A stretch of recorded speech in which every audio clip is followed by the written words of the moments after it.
Play backgammon.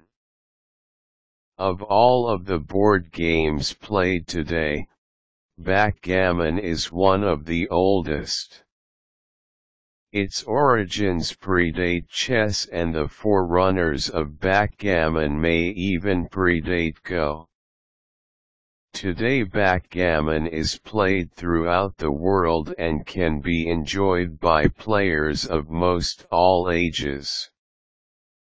In its most common form, backgammon is a two-player game where the object is for a player to remove all of her or his pieces before the opponent can. A normal game of backgammon usually takes less than 30 minutes to play. To play backgammon, you will need the following: a backgammon board, or table. While players who enjoy backgammon will often wish to obtain a dedicated backgammon board, it is quite common to find backgammon boards on the reverse side of mass-produced checker boards. 15 pieces, or checkers, per player. These can be any convenient marker. A pair of dice.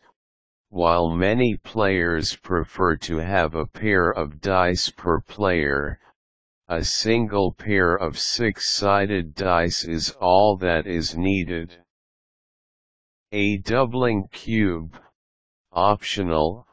A doubling cube is a 6-sided die, the singular form of dice, that is marked 2, 4, 8, 16, 32, and 64, or 2 to the power of 1 through 6. The doubling cube is used if the players are playing for stakes. Playing for stakes can simply be a way to speed up play, increase the intensity of play in match play, or be used when backgammon is being played as a gambling game. An opponent. Backgammon is a two-player game. And while nothing can compare to playing backgammon with a friend who is sitting across from you, there are several good computer programs, both commercial and freeware, that will allow you to play against your computer. There are also several sites on the internet that will allow you to play against other players throughout the world. The rules of backgammon setup. A backgammon board has two sides, with each side lined with 12 long triangles called points. The points are numbered relative to the players, with the point numbered 1 being in the lower right-hand side of the board and the point numbered 24 being the point in the upper right-hand corner. This means that point 1 for one player is the point 24 for the other. Points 1 through 6 are often called the inner board or the home board, while points 7 through 12 are known as the outer board. The board is split by a vertical bar that separates the inner and outer boards. This area is where captured pieces are kept until they are released back into play. The playing pieces are set on the board in the following manner for each player: 2 pieces on point 24, 3 pieces on point 8, 5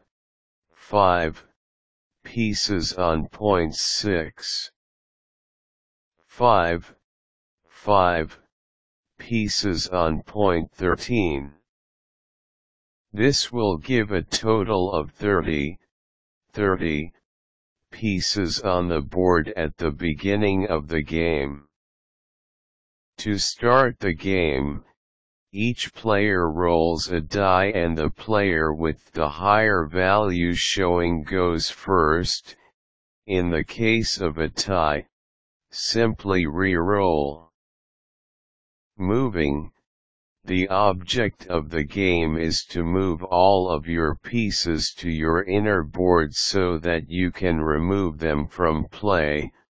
This is called to bear off a piece. Therefore, movement is in a counterclockwise direction, from point 24 to point 1. Each turn you roll two dice and move your pieces according to the values shown. Each die must be used to move a single piece the complete number of points shown on the die. In other words, you cannot break up a single die. Once one of the dice has been used, you may move either the same piece or a different piece with the other die. For example, let's say you rolled a 4, and a 6. You could then move a single piece 4 points and then move that same piece 6 points for a total of 10 points. One piece 4 points and then move a different piece 6 points. If you roll doubles, treat it as if you had 4 dice with the same value.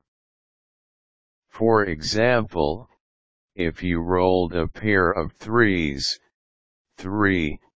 you could move 4 different pieces 3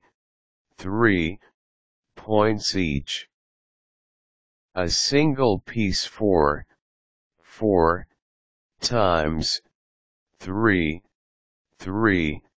points at a time. 2 pieces twice 3 points at a time. A single piece twice 3 points at a time and then move 2 other pieces 3 points each. A single piece 3 times 3 points at a time and then a different piece 3 points. There are a few limits as to how and where you can move. You must always move from a higher numbered point to a lower numbered point, i.e. you could move from point 12 to point 9 but you could not move from point 9 to point 12. You may only move to open points. An open point is one that is unoccupied, empty, contains only your pieces, contains only one of your opponent's pieces, called a blot. Landing on a space that contains a blot is called hitting the piece. When this happens, your opponent's piece is captured and put on the bar. You may only move if you do not have any captured pieces on the bar. If you do have captured pieces on the bar, they must be put back into play before you can move. To put a piece back into play, you use one or more of your dice to move a captured piece onto the point with the same number that is showing on the die in your opponent's inner board. For example, if you have 2 pieces captured and roll a 2, 2, and a 5, 5, you may take piece from the bar and place it on your opponent's point 2, 2, which would be your point 23, 23, and the other captured piece on your opponent's point 5, 5, which would be your point 20, 20. The same rules apply for removing pieces from the bar as apply for moving a piece onto a point. It must be empty, have only your own pieces or contain only one of your opponent's pieces. Once you have finished moving, your opponent then takes his turn. If there are no legal moves for you make, you forfeit the unused portion of your turn. Winning, once all of your pieces are in your inner board, you may begin to remove them from the game, or to bear off a piece. To bear off a piece is just like getting a captured piece off of the bar, only in reverse. You use the value showing on a die to determine from which point a piece will be removed from the game. If you cannot use all of your dice, you may move a piece from a higher point to a lower point instead. As with moving, if you cannot make a legal move, you forfeit the rest of your turn. Whoever gets all of her pieces off the board first is the winner. The doubling cube, backgammon, has several variations and ways to play. One of the more common involves the use of a doubling cube. This special die can be used to show how high the stakes have been raised in a game.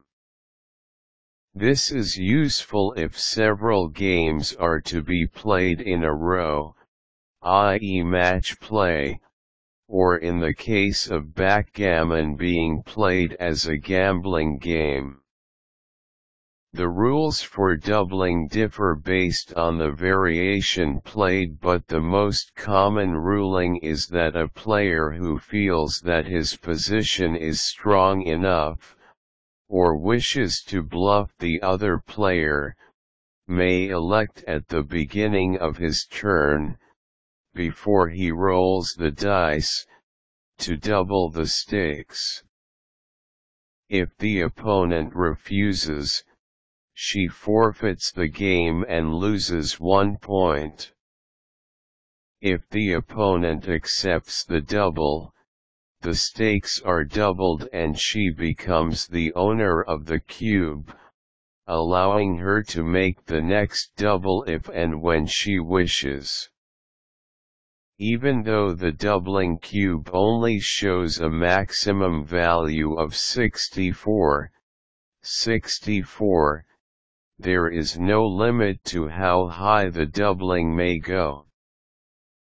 Backgammon, when playing for stakes, it is not uncommon to find the following rules. If the losing player got at least 1 piece off the board, he loses only the current value of the stakes. If the losing player did not get any pieces off the board, but has all of her pieces in her inner board, she loses twice the current value of the stakes. This is called being gammoned. If the losing player did not get any pieces off the board, and does not have all of his pieces in his inner board, he loses 3 times the current value of the stakes. This is called being backgammoned. Required tools: Backgammon set quick tips. If you have Microsoft XP, you already have an internet-enabled backgammon game that will find opponents for you. Useful links: Games at Yahoo, Games at MSN, GNU Backgammon, a powerful, freeware backgammon program.